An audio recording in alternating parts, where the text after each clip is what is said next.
오늘 말씀 요한복음 16장 13절에서 14절 말씀입니다.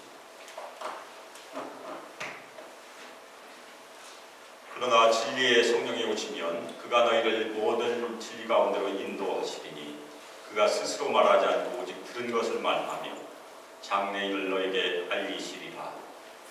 그가 내 영광을 나타내리니 내 것을 가지고 너에게 알리시겠습니다. 아멘.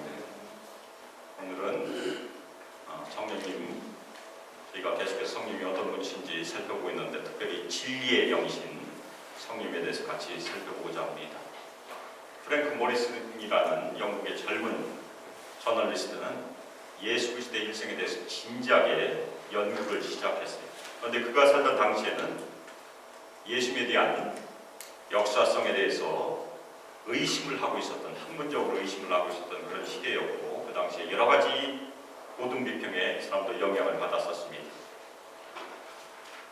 그래서 그 당시에는 예수 그리스도의 삶과 죽음에 대한 설명이 전승된 것에 대해서 큰 신빙성이 없다, 그런 주장들이 많이 있었어요.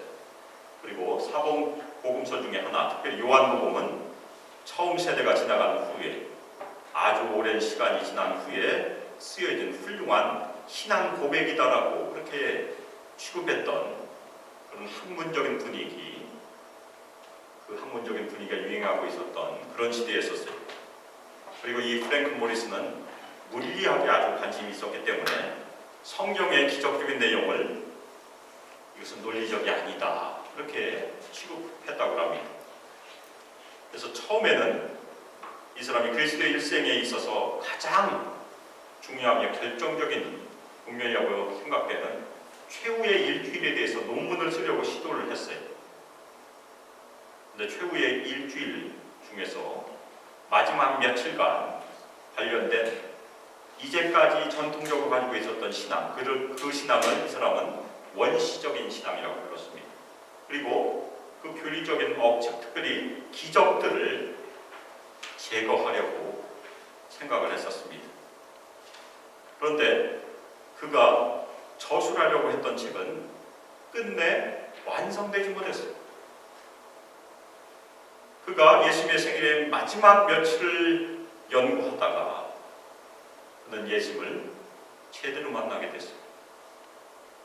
그리고 그분의 부활과 하나님의 놀라운 기적을 믿게 되었기 때문에 처음 시도한 책은 쓰여지지 못했어요.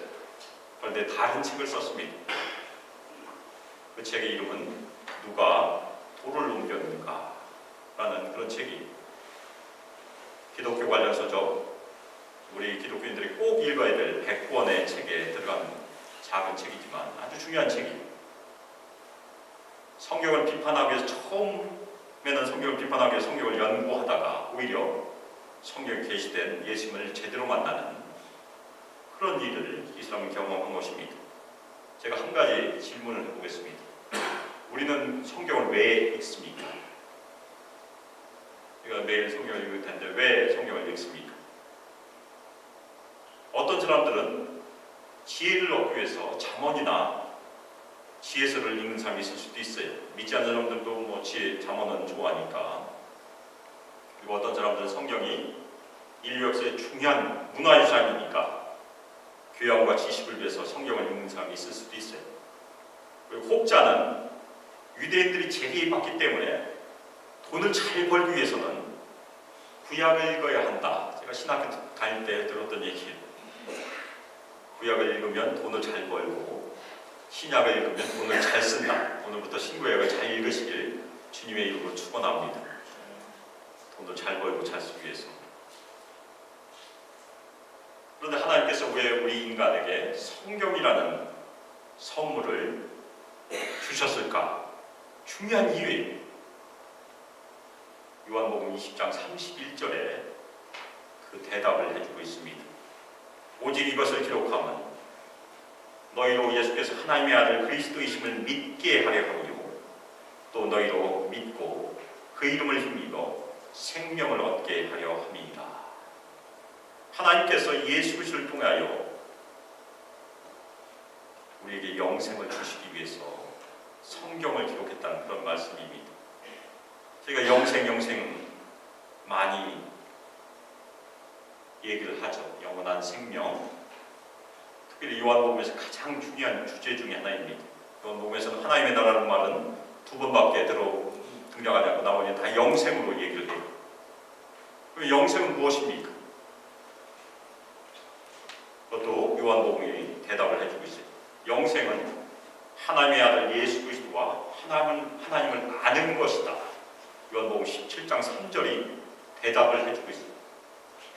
여기서 안다는 것은 지식적으로 아는 것만을 의미하지 않습니다.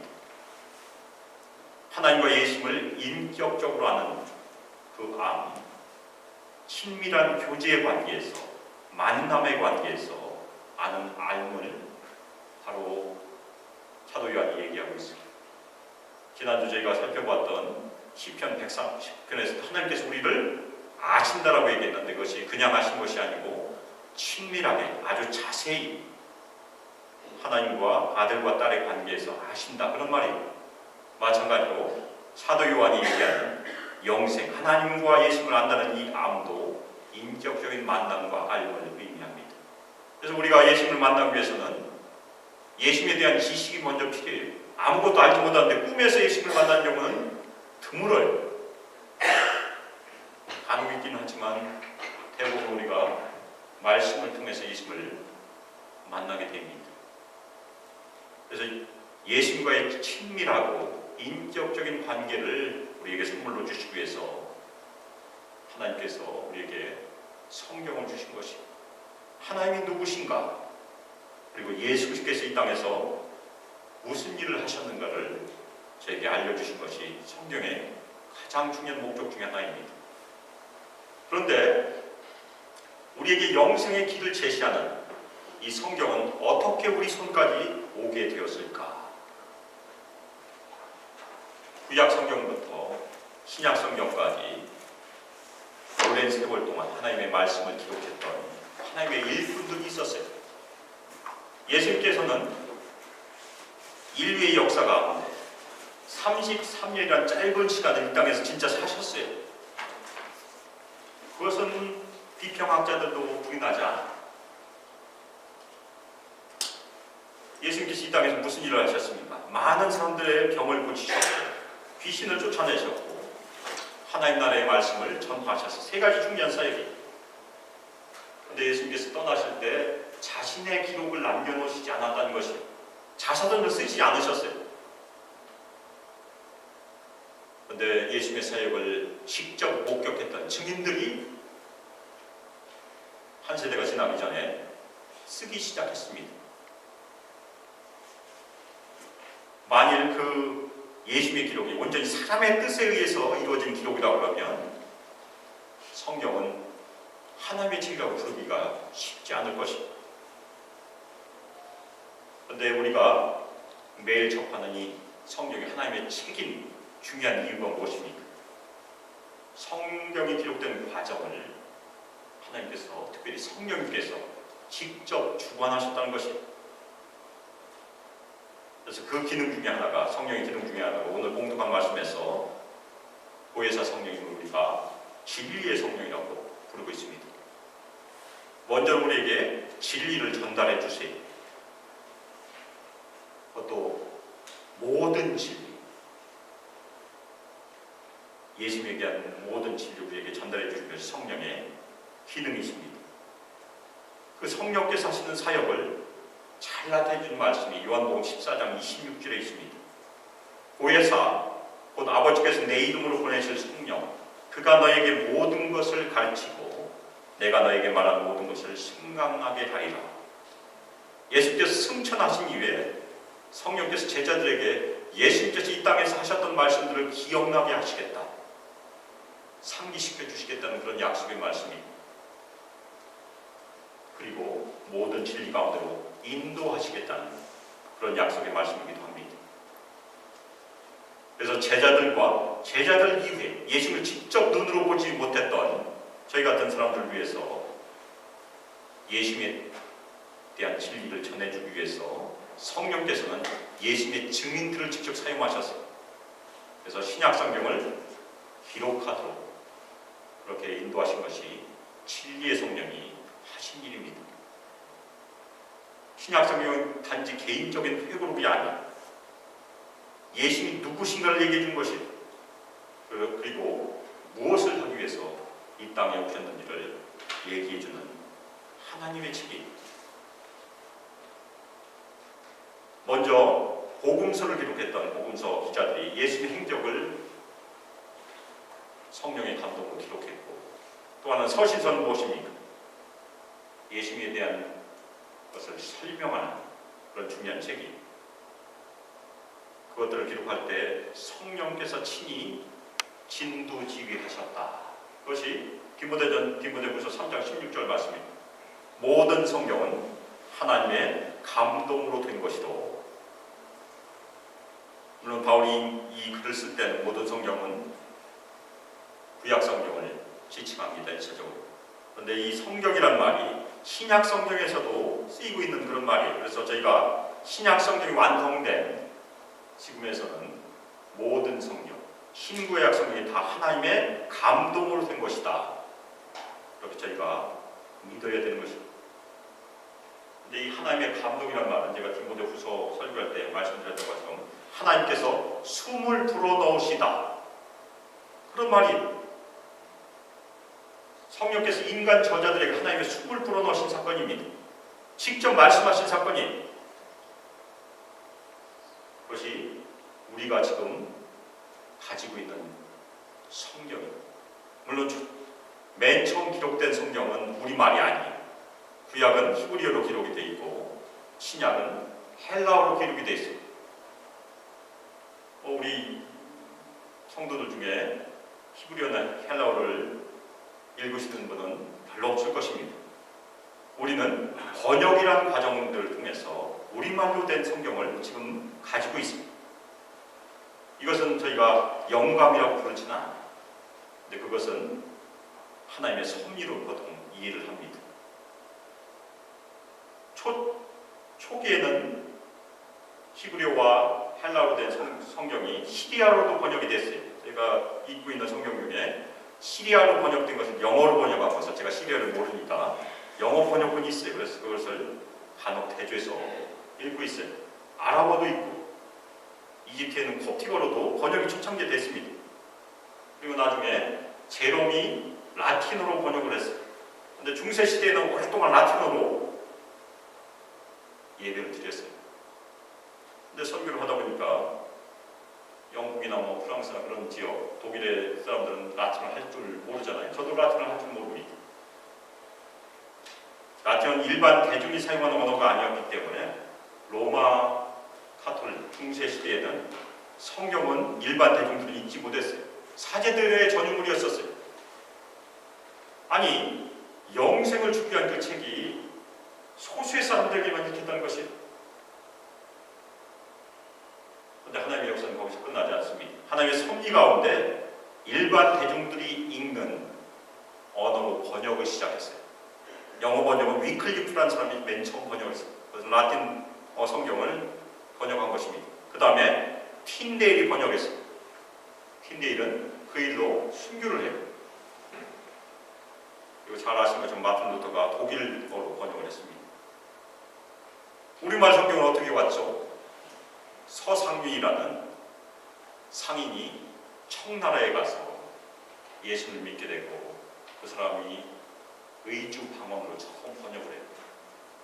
그 다음에 나중에 경기도 방언으로 번역을 했습니다. 순한글이에요. 그리고 저희가 간혹 보는 국한문 병용체라고 하죠. 한문이 있는 것. 그것은 이수정이라는 분이 일본에서 마가복음 최초로 번역을 합니다. 하나님의 섭리 가운데 우리말 성경이 번역이 됐기 때문에 우리는 예수님에 대해서 읽을 수 있고 들을 수 있고 믿을 수 있었던 것이 바로 성령께서 하나님의 말씀을 우리 민족에게도 전파하시는 그런 섭리를 이해할 수 있는 그런 중요한 사건입니다. 그건 과거의 사건입니다. 성경은 성령께서 오래전에 여러 저자들에게 말씀하심으로 기록되었어요. 인간 저자들에게 순교를 불어넣으심으로 이미 하신 일이에요. 그러면 그러면 성령께서 말씀하신 것은 과거에 끝난 것입니까? 그렇지 않아요. 성령께서는 지금도 말씀하시고, 특별히 오래전에 하나님의 감동을 받아서 기록한 이 성경을 우리 독자들이 읽을 때 성령의 역사를 통해서 우리가 하나님의 말씀을 들을 수 있다는 것이, 지금도 살아있고 운동력 있는 것이 성경이라는 그런 말씀입니다. 특별히 우리 신자들은 어떻게 성경을 이해할 수 있을까요? 그것이 고린도전서 2장 12절 말씀입니다. 우리가 세상의 영을 받지 아니하고 오직 하나님으로부터 온 영을 받았으니 이는 우리로 하여금 하나님께서 우리에게 은혜로 주신 것들을 알게 하려 하심이라. 우리가 하나님의 말씀을 읽고 깨달을 수 있는 중요한 이유는 성령을 주셨기 때문이에요.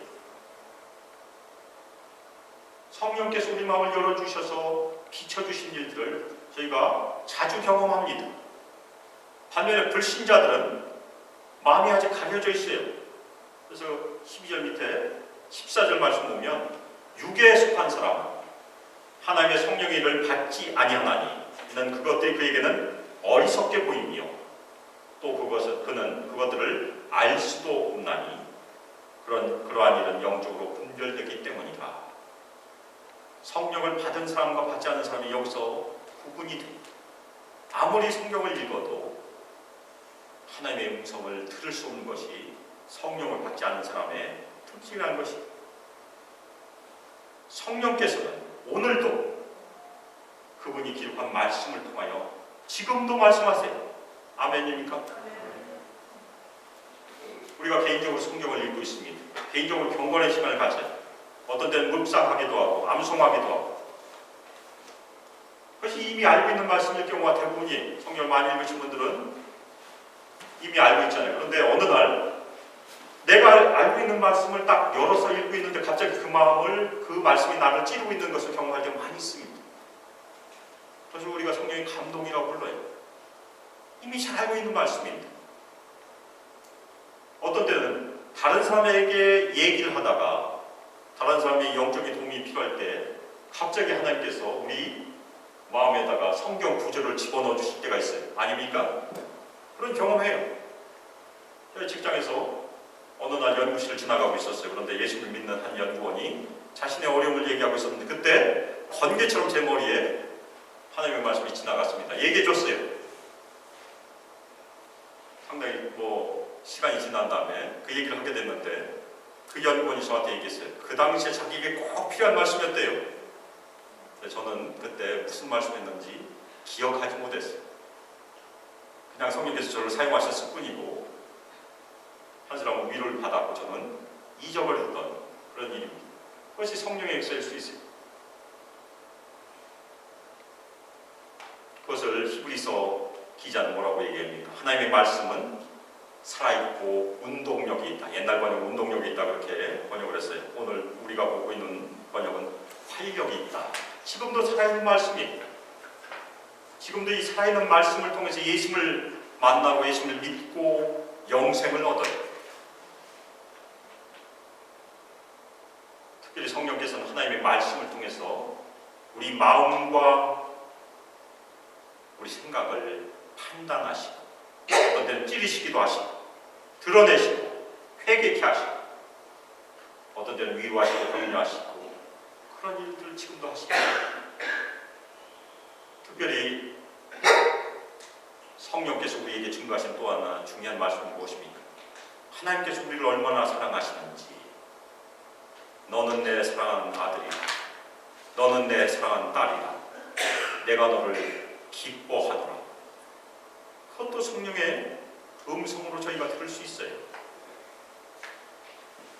만일 하나님의 아들과 딸 그것이 확신이 서지 않는다면 그 말씀 가지고 저희가 기도할 필요가 있습니다. 예수님께서 말씀하신 그 말씀을 저에게도 말씀해 주세요. 우리가 그러면 하나님의 음성을 어떻게 들어야 됩니까?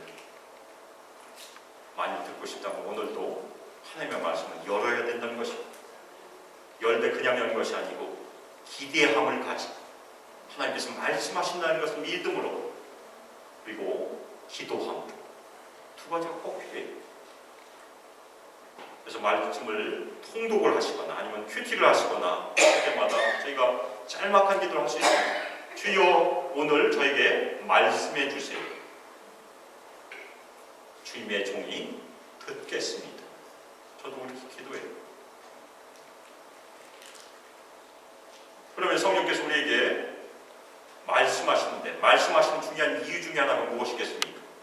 성령의 기능 중에 우리를 위로하시기도 하시고 그 다음에 인도하세요. 우리의 삶에 많은 결정을 할 때도 있어요. 사업을 시작하거나 직장을 갖거나 아니면 직장을 옮기거나 이사를 가거나 아니면 뭐 결혼을 하거나 우리 자녀들이 다 장성했으니까 이제 자녀들이 결혼할 때 자녀들이 잡을 때 아니면 하나님께서 갑자기 부르셔가고 사역자가 되려고 할 때 다 기도 제목입니다. 그러면 그것을 어떻게 분별해야 될까? 하나님의 뜻을 우리가 어떻게 분별할 수 있을까? 쉽지 않은 문제예요. 사도 바울은 로마서 12장 2절에서 이렇게 얘기합니다. 너희는 이 세대를 본받지 말고 오직 마음을 새롭게 함으로 변화를 받아 하나님의 선하시고 기뻐하시고 온전하신 뜻이 무엇인지 분별하도록 하라. 우리가 원하는 것은 무엇입니까? 하나님의 뜻이, 하나님의 선하시고 기뻐하시고 온전하신 뜻이 무엇인지 알기를 원하는 것입니다. 그런데 그 3결 조건은 그 앞에 있어요. 마음을 새롭게 함으로 변화를 받아야 하나님의 뜻을 제대로 분별할 수 있다는 것입니다. 우리가 그렇게 하지 않으면 우리 뜻이 하나님의 뜻이 되어버려요. 우리가 기도해야 될 것은 무엇입니까? 하나님의 뜻이 우리 뜻이 되어야 되는 것입니다.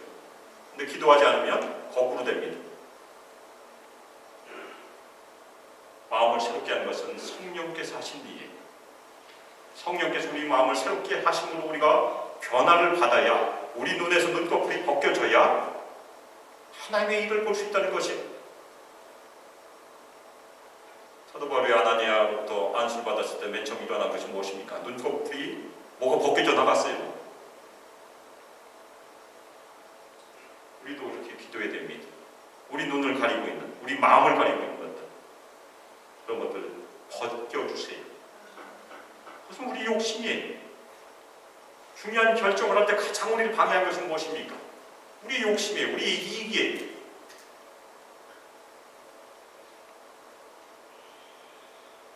우리의 이익을 포기하고 하나님께서 원하신 결정을 할 수 있으려면 성령께서 우리의 마음을 열어주셔서 새롭게 해주시길 간절히 기도해야 된다는 얘기입니다. 그래서 예수님께서 겟세마네 동산에서 우리에게 중요한 모범을 주셨어요. 중요한 결정하실 때마다 예수님처럼 기도하면 저희가 실패하지 않을 것입니다. 나의 원대로 마시옵고 아버지의 원대로 하옵소서. 그것이 저희 기도의 중요한 기도가 되어야 될 것입니다. 그 결과로는 특정한 상황에서 특별히 인생의 중요한 결정을 할 때 성령의 인도하심을 경험할 수 있어요. 제가 가장 간절하게 오랫동안 한 문제를 가지고 씨름했을 때가 신학교 갈 때에도 그 당시 이미 나이가 40이 됐기 때문에 인생의 진로를 바꾼다는 것이 쉬운 일이 아니었었어요. 그래서 성령의 인도하심을 간절히 구했고 그 결과로 여기 서 있는지도 모르겠습니다. 성령께서 말씀을 통해서 우리에게 지혜를 주시기도 하세요. 그것이 우리가 매일매일 구해야 되는 중요한 또 기도 제목이기도 합니다. 또 하나 중요한, 우리 교회 내에서 중요한 것이 무엇입니까? 성령께서 우리에게 선물로 은사들을 주세요. 은사는 다 섬김과 관련이 있어요. 우리가 안수 집단을 세우고 우리 집사님들을 세우고 그 일들이 다 은사예요. 우리가 하는 우리 교회를 위해서 하는 이 사역의 일에, 직분자를 세우는 그 사역의 일에 성령께서 감동을 주시고 인도하신 것도 성령의 인도하심이십니다. 그래서 우리가 우리 성도들 위해서 서로 기도해야 될 중요한 기도 제목입니다. 하나님께서 감동시켜 주시기, 성령께서 감동시켜 주시기, 특별히 우리 직분을 갖고 있는 우리 성도들 위해서 이렇게 기도하시길 주님의 이름으로 축원합니다.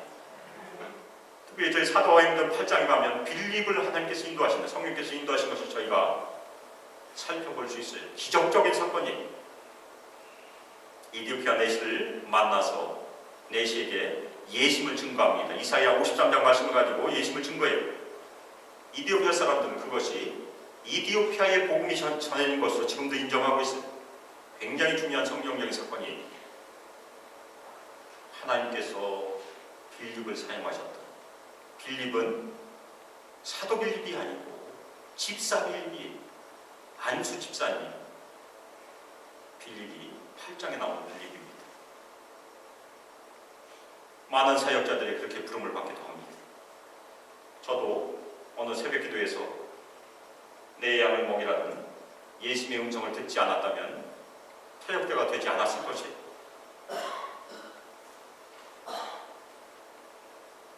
그런데 저희가 서두에 말씀드렸던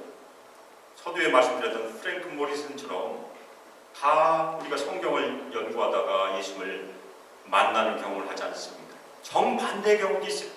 애석하게도.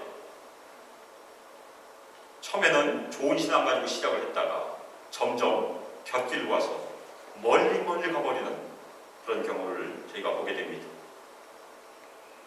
어렸을 때는 예수님에 대해서 아주 잘 배웠어요. 고등학교 때까지도 거듭남에 대해서 아주 관심이 많았어요. 그런데 신학을 공부하다가 점점 이상한 일로 빠지는 사람들이 있어요. 신학교가 다 좋은 것만 가르친 것이 아니에요. 특히 미국 신학자 중에 유명한 사람이 마트 어만이라고 있어요. 혹시 들어보셨는지 모르겠어요. 어렸을 때부터 교회를 열심히 다녔어요. 고등학교 때까지는 거듭남에 대해서 굉장히 관심이 많았어요. 보수적인 신앙을 가지고 있었어요. 그래서 당연히 보수적인 성경학교인 무디 바이블 스쿨 갔어요. 그 다음에 공부를 더 하고 싶어서 위튼 칼리지로 진학을 했는데, 위튼 칼리지도 복음적인 신학교예요. 근데 거기서 예수님의 기록에 대한 사본을 연구하면서 점점 곁길로 가기 시작합니다. 예수님의 기록에 대한 의심을 가지기 시작했어요. 현재는 우리 정통 기독교를 비판하는 입장에 서 있는 사람입니다. 그 사람을 불가지론자라고도 불러요. 진리에 대해서는 잘 모른다라고 생각하는 사람입니다. 최근에 제 후배가 얘기하는 얘기는 이 사람이 노스캐롤라이나에서 교수로 지금도 있어요. 유니버시티 오브 노스캐롤라이나 종교학과 교수예요. 그래서 그 지역 교회들에게 어려움을 주고 있다고 해요. 워낙 똑똑한 사람이에요.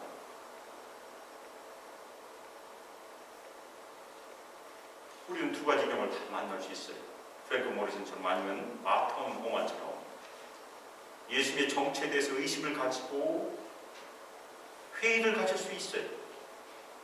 어떤 때는 욥처럼 큰 고난을 만나서 과연 하나님은 살아계시나? 하나님은 나를 들어주시나? 내 기도를 들어주시나? 나를 사랑하시나? 하나님의 존재에 대해서 의심을 하는 경우도 있어요. 필리비안 씨의 책 중에 진짜 그런 기록이 있습니다. 어느 젊은 청년이 자신의 고통 가운데 욥기에 대해서 책을 아주 잘 썼어요. 그런데 그 청년 결국에는 믿음에서 떠나버리고 맙니다. 성경에도 예수님에 대해서 의심을 가졌던 사람이 등장해요. 마태복음 11장에 보면 예수님께 침례세를 주었던 침례 요한이 감옥에 있으면서 예수님에 대해서 의문을 품는 장면이 등장합니다. 침례 요한은 모든 이스라엘 백성들에게 회개를 전파했어요. 예수님의 길을 평탄케 한 사람이에요. 예수님의 증인이에요. 예수님의 지적이기도 하고. 그런데 결국 헤롯에 의해서 감옥에 갇혔는데 이때 요한에게 과연 예수님이 진정한 메시아인가, 자기가 기다리고 있었던 메시아인가 아닌가에 대한 회의가 찾아왔어요. 요한은 어떤 메시아를 기다렸겠습니까? 강력한 권세를 가지고 이 땅에 임하셔서 로마의 압제로부터 이스라엘을 구원하고 자신도 구원해 주길 바라는 그런 메시아성을 가지고 있었을 것입니다. 근데 예수님은 정반대로 고난받는 정으로 계속 사역을 하셨어요. 그래서 제자들 예수님께 보내서 뭐라고 물어봅니다.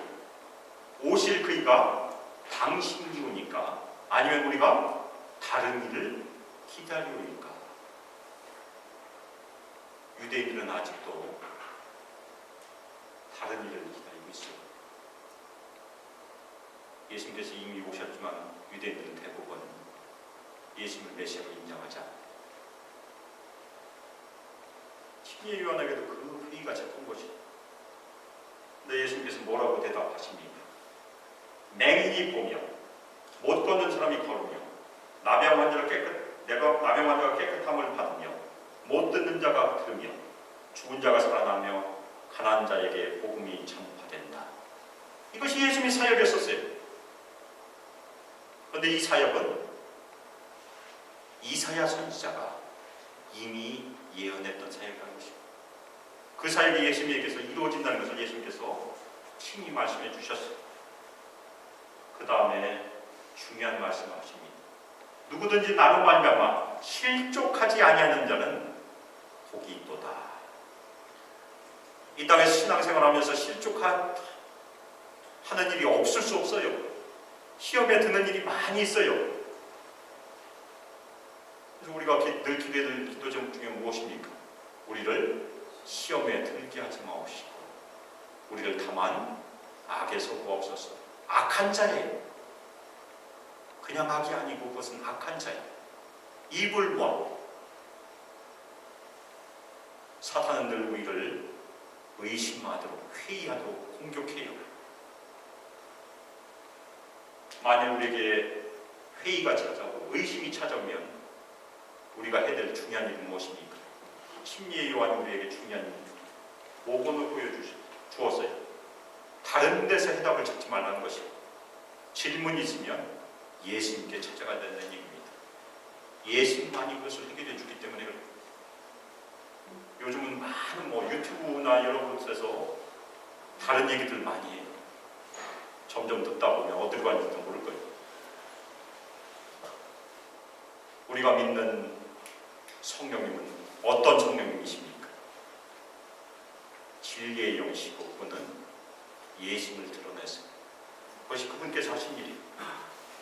그리고 우리를 늘 예수님께로 인도하시는 분이십니다. 예수님을 아는 지식에서 잘할 수 있는 가장 중요한 비결은 성령과 동행하는 것입니다. 그리고 성령께서 사용하시는 가장 중요한 도구가 무엇입니까? 말씀이에요. 말씀. 말씀과 기도를 가지고 우리를 늘 인도하세요. 그래서 이 땅에서 성령의 인도하심을 잘 받고 있는 비결은 매일 기도함을 성령을 여는 것이고 읽는 것이고 성령을 가지고 기도하는 것입니다. 그래서 우리 모든 성도들 2019년 진리의 영이 되시는 성령의 인도하심을 매일 구하시길 주님의 이름으로 축원합니다. 그리고 어떤 어려움에서도 멀찍이 예수님을 따르지 않고 바짝 따르게 주님의 이름으로 축원합니다. 베드로는 예수님을 멀찍이 따랐다고 토요일날 새벽 기도에서 제가 같이 나눴어요. 진짜 성경에 그렇게 기록되어 있어요. 멀찍이 따라다니다 보면 예수님을 놓칠 수도 있다는 얘기. 우리가 이 땅에서 성령의 도우심이 매일매일 필요해요. 그래서 그분의 도우심을 매일매일 구하시고 예수님을 끝까지 붙잡고 우리 인생이 어디서 발견돼야 됩니까? 예수님을 만나는 날 우리의 인생이 예수님 안에서 발견되기를 예수 그리스도의 이름으로 축복하며 기도합니다. 아멘. 이 시간 합심해서 기도하실 때 진리의 영 되시는 우리 성령님 다시 한번 가슴에 새기고 매일매일 주님께서 우리에게 주신 말씀에 가까이 가도록 저희를 인도하시고 특별히 기도함으로 말씀을 열게 저희를 인도하시고 말씀을 통해서 저희에게 말씀하여 주시고 이 땅에서 마음을 새롭게 하고 변화를 받아서 하나님의 뜻을 계속해서 분별하여서 성령의 인도하심을 따라 우리 인생을 하나님께 드릴 수 있도록 우리 성함께도 우리의 삶을 하나님께 드릴 수 있도록 우리 모든 성도를 인도하여 주시는 시간 합심해서 기도하겠습니다. 기도하겠습니다.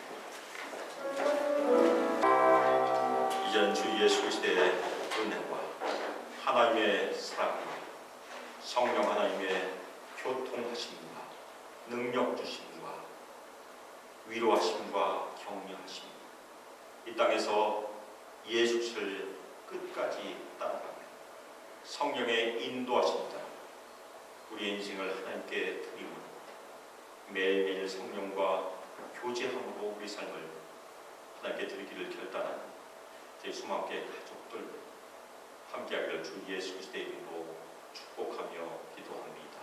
아멘.